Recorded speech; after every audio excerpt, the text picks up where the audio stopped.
Hello guys, आप लोग इस वीडियो में सिखाने जा रहा हूं कि झारखंड ई कल्याण स्कॉलरशिप का ऑनलाइन फॉर्म किस तरह से अप्लाई करेंगे और भी आप लोग अपने मोबाइल फ़ोन से ही अप्लाई कर सकते हैं। आप लोग को कहीं जाने की ज़रूरत नहीं है। तो आप लोग वीडियो को पूरा देखिएगा ताकि आप लोग को समझ में आ जाए कि किस तरह से झारखंड ई कल्याण स्कॉलरशिप का ऑनलाइन फॉर्म मोबाइल फ़ोन से अप्लाई किया जाता है। अगर आप लोग को अप्लाई करने में कोई भी प्रॉब्लम होती है, कुछ चीज़ समझ में नहीं आता है, तो आप लोग कमेंट करके पूछ सकते हैं या फिर मेरा सोशल मीडिया का लिंक इसी वीडियो के डिस्क्रिप्शन बॉक्स में दिया हुआ है, तो वहाँ पर से मेरे से कॉन्टैक्ट करके पूछ सकते हैं कि किस तरह से अप्लाई किया जाता है। और आप लोग देख रहे हैं यूट्यूब चैनल ऑनलाइन विकास। जो लोग भी चैनल पर नए आए हैं और अभी तक चैनल को सब्सक्राइब नहीं किए हैं तो चैनल को सब्सक्राइब कर लीजिएगा और बेल आइकन को दबा करके रखिएगा। और चलिए देखते हैं कि किस तरह से अप्लाई किया जाता है।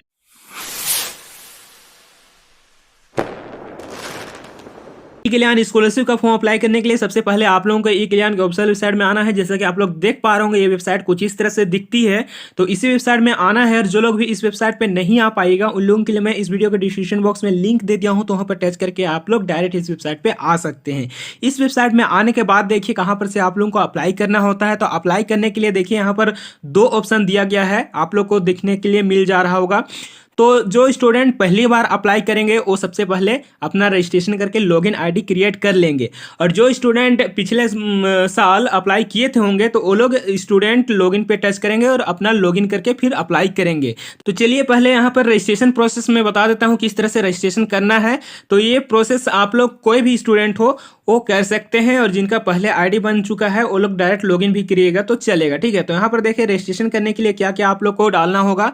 तो यहाँ पर स्टूडेंट आधार नंबर डालना है, उसके बाद स्टूडेंट नेम डालना है, उसके बाद डेट ऑफ बर्थ यहाँ पर डालना है, उसके बाद जेंडर सेलेक्ट करना है। ठीक है, उसके बाद यहाँ पर मोबाइल नंबर, उसके बाद वेरीफाई आधार डिटेल्स पे टच करके अपना आधार वेरीफाई कर लेना है। उसके बाद यहाँ पर आपका रजिस्ट्रेशन प्रोसेस कंप्लीट हो जाएगा।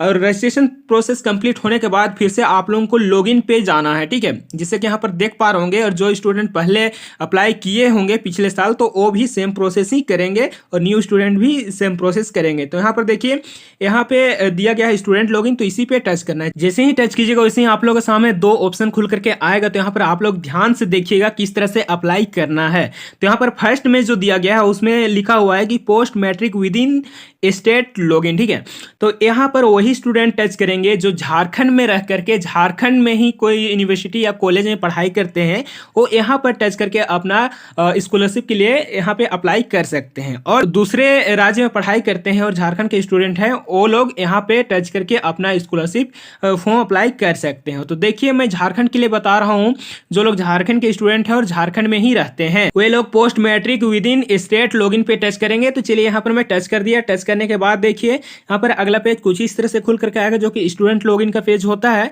तो यहाँ पर देखिए दो तरीके से आप लोग लॉगिन कर सकते हैं, एक मोबाइल नंबर से और एक ईमेल आईडी से।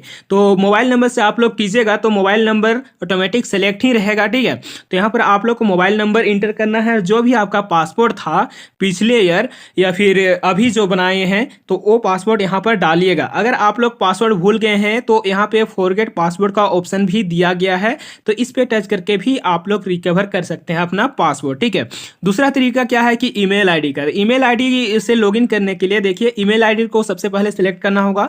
उसके बाद यहाँ पर ईमेल आईडी इंटर करना होगा, जो भी आप रजिस्ट्रेशन के टाइम ईमेल आईडी डाले होंगे तो वो ईमेल आईडी, और यहाँ पे पासवर्ड इंटर कर देना होगा। अगर पासवर्ड नहीं पता है तो मैं बता ही दिया किस तरह से रिकवर करना है।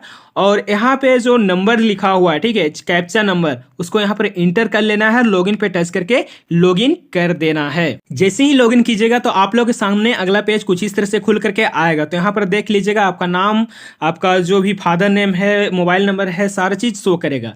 तो यहाँ पर देखिए अप्लाई का ऑप्शन आ जाएगा। ठीक है, नीचे में यहाँ पर post matric within the state में सेलेक्ट किया था, इसीलिए आगे यहाँ पर फ्रेश एप्लीकेशन रजिस्ट्रेशन का ऑप्शन आ चुका है। तो यहाँ पे राइट साइड में लिंक एक्टिव है अप्लाई ऑनलाइन का, तो इसी पे टच करना है अप्लाई ऑनलाइन पे अप्लाई करने के लिए। चलिए यहाँ पर मैं अप्लाई ऑनलाइन पे टच करता हूँ।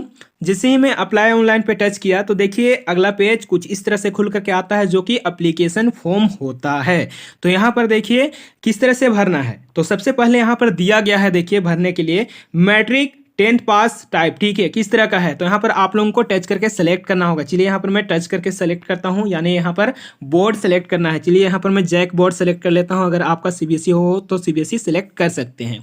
फिर देखिए राइट साइड में देखिएगा तो यहाँ पर लिखा हुआ है मैट्रिक या 10th एडमिट कार्ड नंबर। तो एडमिट कार्ड नंबर में देखिए, आपका एडमिट कार्ड में देखिएगा तो एक नंबर होगा, ठीक है। अगर नंबर नहीं है तो क्या कीजिएगा, अपना रोल नंबर भी यहाँ पे डाल सकते हैं। उसके बाद देखिए मैट्रिक 10th पास ईयर कब पास किए हैं वो यहाँ पर लिख देना है। लिखना किस तरह से है देखिए, इस पे जैसे ही टच कीजिएगा तो यहाँ पर आप लोग के सामने आ जाएगा। तो यहाँ पर ईयर लिखना है तो डायरेक्ट इस तरह से लिख सकते हैं, जैसे कि मैं 2015, तो यहाँ पर मैं 2015 लिख दिया, ठीक है।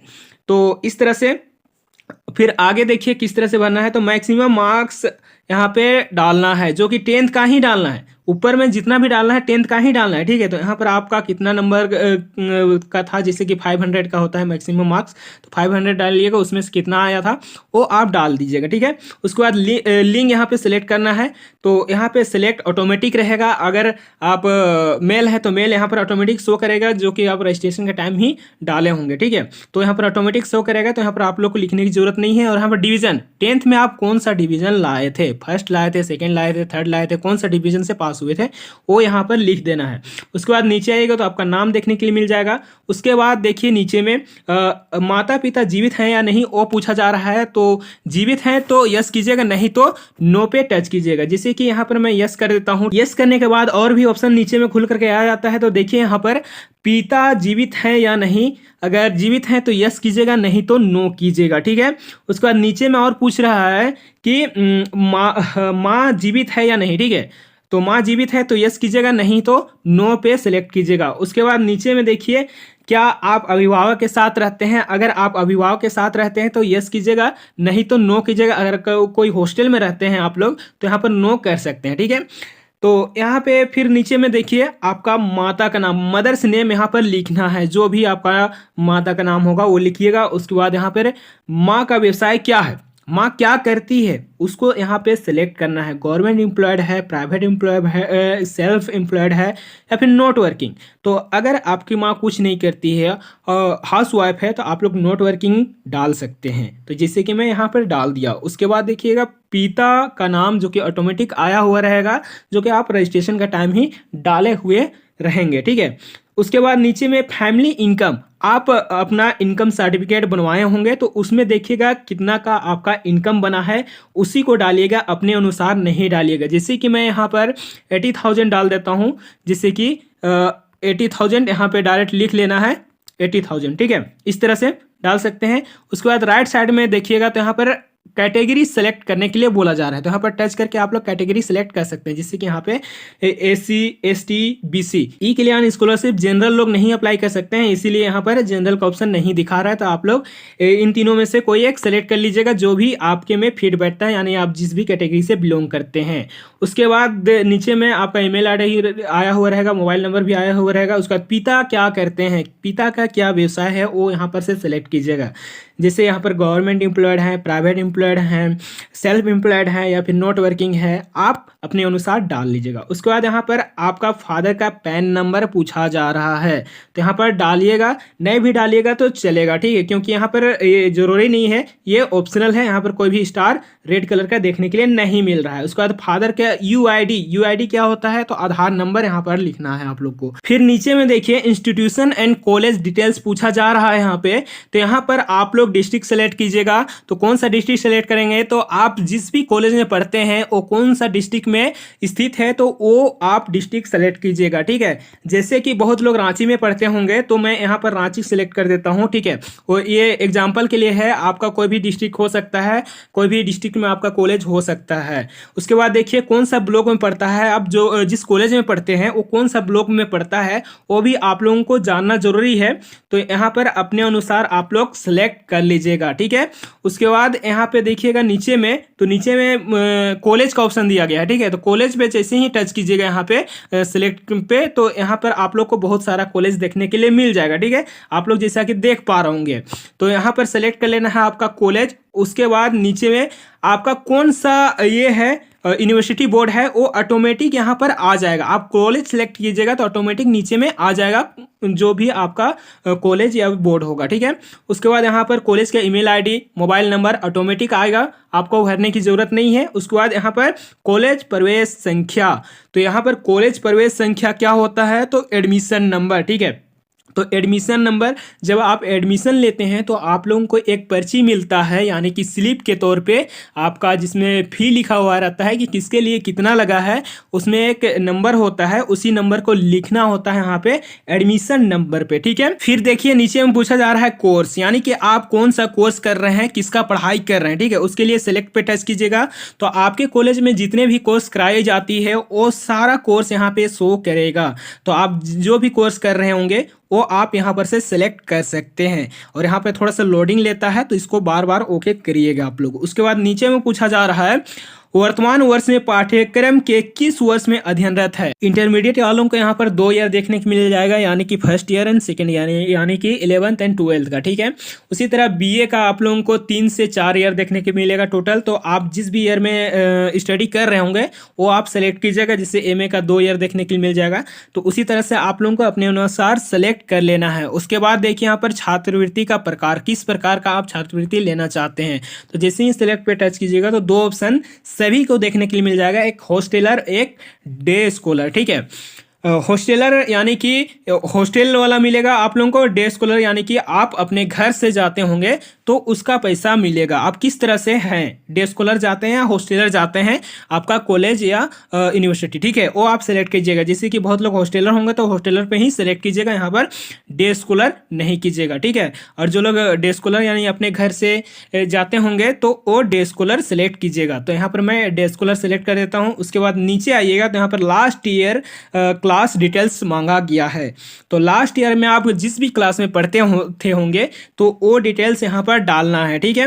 यहाँ पर डिवीजन, ग्रेड, सीजीपीए, आपका जो मार्कशीट दिया गया है उसमें देखिएगा कि आपका जो मार्क्स है वो डिवीजन में है, ग्रेड में है, सीजीपीए में है, किस में दिया गया है, ठीक है। फिर देखिए पिछले साल किस कक्षा में अध्ययनरत थे, यानी कि आप पिछले साल कौन से कक्षा में पढ़ाई कर रहे थे वो यहाँ पर डालना है। 10th में पढ़ रहे थे, 12th में पढ़ रहे थे, बीए में पढ़ रहे थे, वो डालना है, ठीक है। उसके बाद देखिए पिछले साल श्रेणी, ग्रेड, सीजीपीए प्राप्त किए, यानी कि कौन सा सीजीपीए प्राप्त किए, कौन सा ग्रेड प्राप्त किए वो यहाँ पर डालना है, कौन सा डिवीजन प्राप्त किए वो यहाँ पर डालना है। उसके बाद देखिए नीचे में पूछा जा रहा है पिछले साल परीक्षा कुल अंक कितना था वो यहाँ पर लिखना है। यहाँ पर मेरा 10th इसीलिए आया हुआ है क्योंकि मैं सीजीपीए यहाँ पे सेलेक्ट किया हूँ। यहाँ पर टोटल जो सीजीपीए होता है 10 सीजीपीए का ही होता है, इसीलिए ऑटोमेटिक आ गया है। अगर आप लोग का यहाँ पे डिवीजन दिया हुआ होगा या फिर ग्रेड दिया हुआ होगा आपका मार्कशीट में, तो यहाँ पर आप लोग को टोटल मार्क्स डालना होगा। जैसे 10th का होता है 500 का, तो उसी तरह यहाँ पर आप लोग को लिखना होगा। उसके बाद राइट साइड में पिछले साल की परीक्षा में प्राप्त अंक या सीजीपीए, तो यहाँ पर कितना नंबर आप लाए थे। मान के चलिए कि 500 का हुआ था टोटल, तो कितना नंबर लाए थे, या फिर 10 सीजीपीए का हुआ था तो कितना सीजीपीए लाए थे वो यहाँ पर लिखना है। उसके बाद नीचे आइएगा तो यहाँ पर कम्युनिकेशन एड्रेस पूछा जा रहा है। कम्युनिकेशन एड्रेस किस तरह से डालना है, तो यहाँ पर डिस्ट्रिक्ट सेलेक्ट करना है। जैसा कि यहाँ पर टच कीजिएगा सेलेक्ट पे, तो यहाँ पर जितने भी डिस्ट्रिक्ट हैं झारखंड में वो आ जाएंगे। तो आप लोग जिस भी डिस्ट्रिक्ट से बिलोंग करते हैं वो यहाँ पर डाल लीजिएगा। उसके बाद देखिए राइट साइड में देखिएगा तो यहाँ पर पूरा एड्रेस आप विलेज, पोस्ट, पीएस यानी कि पुलिस स्टेशन, ब्लॉक करके यहाँ पे पूरा एड्रेस लिख सकते हैं। उसके बाद यहाँ पर पिन कोड, यहाँ पर आपका जो भी पिन कोड पड़ता है वो यहाँ पे 6 डिजिट का पिन कोड लिख दीजिएगा।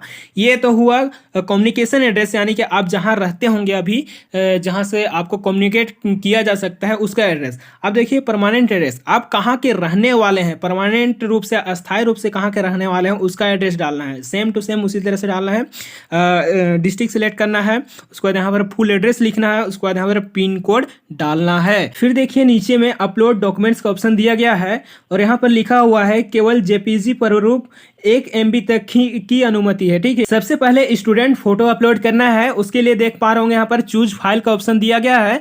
तो आप लोगों को चूज फाइल पे टच करना है। जैसे ही चूज फाइल को टच करते हैं तो आप लोगों के सामने इस तरह का ऑप्शन खुल करके आता है, क्योंकि यहाँ पर मैं मोबाइल फोन से अप्लाई करने के लिए आप लोगों को बता रहा हूँ, तो इस तरह से आएगा। अगर आप लोग लैपटॉप या कंप्यूटर से फॉर्म अप्लाई कर रहे होंगे तो आपका जो भी स्टोरेज होगा वहाँ पर ले जाएगा, वहाँ पर से आप लोग सेलेक्ट करके अपलोड कर सकते हैं, ठीक है। तो यहाँ पर चलिए मैं यहाँ पर फाइल को सिलेक्ट करूंगा, आप लोग भी फाइल को सिलेक्ट कीजिएगा और आप लोग के सामने कुछ इस तरह से ऑप्शन खुल करके आएगा। तो आपका जिस भी फाइल में फोटो होगा उसको आप सेलेक्ट कीजिएगा या फिर डॉक्यूमेंट होगा उसको आप सेलेक्ट कीजिएगा। तो यहाँ पर फाइल नेम शो करेगा, तो यहाँ पर मैं सेलेक्ट कर लेता हूँ और यहाँ पर मैं आ जाता हूँ। तो आपको जिस भी फोटो का अपलोड करना है उसी फोटो पे टच करना है अगर आप मोबाइल फोन से अपलोड कर रहे होंगे। तो इस तरह से आ गया, देख पा रहे होंगे फोटो।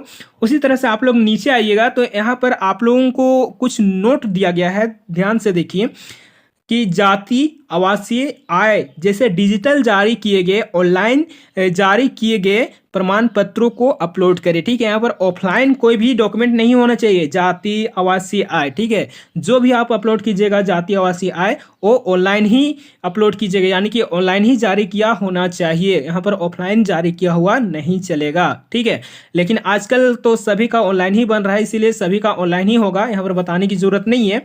तो यहाँ पर देखिए सबसे पहले आप लोगों को क्या अपलोड करना है, तो आवासीय प्रमाण पत्र अपलोड करना है। उसके लिए चूज फाइल पे टच करना है और जिस तरह से मैं आप लोगों को फोटो अपलोड करने के लिए बताया उसी तरह से आप लोगों को इसको भी अपलोड करना है। फिर देखिए नीचे में पूछा जा रहा है आवासीय प्रमाण पत्र की निर्गत संख्या। तो आवासीय प्रमाण पत्र की निर्गत संख्या जो इशूइंग नंबर जो होता है वो आवासीय प्रमाण पत्र में देखिएगा तो लेफ्ट साइड में दिया रहता है JHIC करके, तो वो नंबर यहाँ पर आप लोगों को डालना है। उसके बाद नीचे में पूछा गया है कि आवासीय प्रमाण पत्र की निर्गत तिथि, तो ये आवासीय प्रमाण पत्र के राइट साइड में देखिएगा तो इशूइंग डेट करके लिखा हुआ रहता है या फिर इशू डेट लिखा हुआ रहता है, तो वही डेट यहाँ पर आप लोगों को इंटर करना है। उसके बाद नीचे में देखिए क्या पूछा जा रहा है, जाति प्रमाण पत्र यानी कास्ट सर्टिफिकेट। तो कास्ट सर्टिफिकेट अपलोड करने के लिए चूज फाइल पे टच करना है और जिस तरह से आप लोग फोटो एंड यहाँ पे रेसिडेंशियल सर्टिफिकेट को अपलोड कीजिएगा उसी तरह से इसको भी अपलोड कर दीजिएगा। उसके बाद देखिए नीचे में पूछा जा रहा है issuing number of caste certificate, यानी कि आप लोग कास्ट सर्टिफिकेट में देखिएगा जिस तरह से रेसिडेंशियल सर्टिफिकेट में देखते थे तो उसी तरह से देखिएगा जो कि JHCC या फिर JHCST करके स्टार्टिंग रहता है, उसके बाद स्लेश, उसके बाद जिस ईयर में आपका जारी किया गया है प्रमाण पत्र तो उस ईयर को लिखा गया होता है, उसके बाद लास्ट में आपका नंबर होता है। ठीक है, तो पूरा को लिखना है JH करके। उसी तरह से नीचे देखिए क्या पूछा गया है कि जाति प्रमाण पत्र की निर्गत तिथि, ये भी आप लोग को जाति प्रमाण पत्र में राइट साइड में देखने के लिए मिल जाएगा, इशूइंग डेट। उसके बाद नीचे में पूछा गया है इनकम सर्टिफिकेट, तो इनकम सर्टिफिकेट को भी आप लोग को अपलोड करना है। उसके लिए चूज फाइल का ऑप्शन दिया गया है, जिस तरह से बाकी डॉक्यूमेंट को अपलोड कीजिएगा उसी तरह से अपलोड कर देना है। उसके बाद इसका भी आय प्रमाण पत्र की निर्गत संख्या पूछा गया है, तो ये भी आप लोग को आय प्रमाण पत्र में लेफ्ट साइड में देखने के लिए मिल जाएगा। उसके बाद नीचे में पूछा गया है कि आय प्रमाण पत्र की निर्गत तिथि, ये भी राइट साइड में देखने के लिए मिल जाएगा आय प्रमाण पत्र में। उसके बाद नीचे में देखिए क्या बोला गया है कि कॉलेज बोनाफाइड, तो कॉलेज बोनाफाइड सर्टिफिकेट अपलोड करना है यहाँ पे, जो कि आप लोगों को अपने कॉलेज से ही मिलता है। तो वही बोनाफाइड सर्टिफिकेट को फोटो खींच करके 1 MB साइज बना करके यहाँ पे अपलोड कर देना है। और उससे ऊपर में आप लोग को बताना थोड़ा सा भूल गया था, देखिए सॉरी उसके लिए, यहाँ पे लिखा हुआ है कि आय प्रमाण पत्र 1 सितंबर से या उसके बाद का होना चाहिए। ठीक है, 1 सितंबर के बाद का होना चाहिए। तो यहाँ पे आप लोग ध्यान रखिएगा, यहाँ पर जो आय डालिएगा तो वो 1 सितंबर के बाद का होना चाहिए। ठीक है, 2023 से।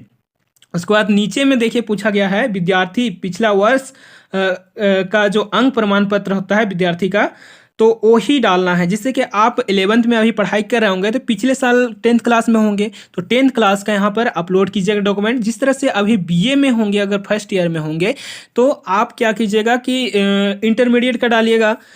अगर आप BA का सेकेंड ईयर में है तो फर्स्ट ईयर का डालिएगा, थर्ड ईयर में है तो सेकेंड ईयर का डालिएगा। इस तरह से आप लोग यहाँ पे अपना मार्कशीट को अपलोड कीजिएगा। उसके बाद यहाँ पर जो कैप्चा दिख रहा होगा उसको यहाँ पर इंटर करना है और प्रीव्यू पे टच करके प्रीव्यू कर देना है।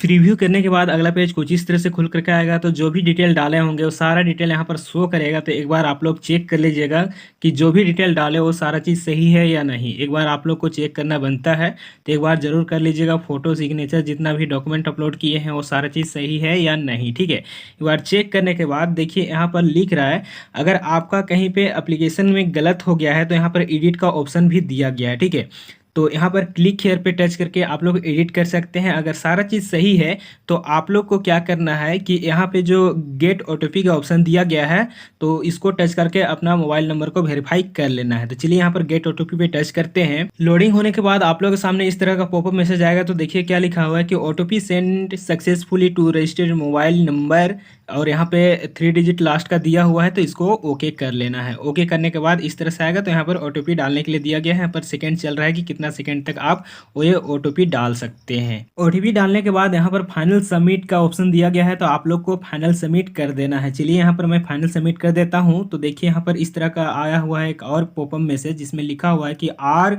You sure want to submit application form now. तो इसको ओके कर लेना है। ओके करने के बाद देखिए यहाँ पर थोड़ा सा लोडिंग लेगा, क्योंकि यहाँ पर जो डॉक्यूमेंट अपलोड किए थे, जो भी एप्लीकेशन फॉर्म था, वो सबमिट हो रहा है। तो थोड़ा सा टाइम लगेगा इसमें सबमिट होने में। अगर नेटवर्क आप लोग का अच्छा रहता है तो तुरंत सबमिट हो जाएगा। सबमिट होने के बाद इस तरह से पेज खुल करके आएगा। तो देखिए यहाँ पर लिखा हुआ है your application submitted successfully and application number is, यहाँ पे एप्लीकेशन नंबर भी जनरेट हो गया है। तो इस तरह से आप लोग अपना एप्लीकेशन फॉर्म को सबमिट कर सकते हैं। फिर आप लोग को होम पे जाना है। होम पे जाने के लिए देखिए यहाँ पर आप लोग को फिर से टच करना है। उसके बाद आप लोग देखिएगा यहाँ पर होम का ऑप्शन आ जाएगा, तो होम पे चले जाना है। होम पे जाइएगा तो यहाँ पर देखिए क्या लिखा हुआ आ गया कि एप्लीकेशन ऑनलाइन अप्लाई करने के लिए दिखा रहा है। ठीक है, एक बार फिर से। तो जब फिर से अप्लाई करने के लिए आप लोग जाइएगा तो देखिए क्या लिखा हुआ आता है। तो यहाँ पर अप्लाई पे मैं टच कर दिया, तो देखिए यहाँ पर लिखा हुआ आ गया कि यू ऑलरेडी सबमिटेड एप्लीकेशन। ठीक है, तो इस तरह से आप लोग भी अपना ई कल्याण स्कॉलरशिप के लिए ऑनलाइन फॉर्म अप्लाई कर सकते हैं, वो भी मोबाइल फोन से। आप लोग को मैं बताया, तो आप लोग भी मोबाइल फोन से अप्लाई कर सकते हैं। और जब आप लोग का एप्लीकेशन आगे बढ़ेगा, यानी कि वेरीफाई होना स्टार्ट हो जाएगा, तो यहाँ पर एप्लीकेशन स्टेटस का ऑप्शन दिख रहा होगा,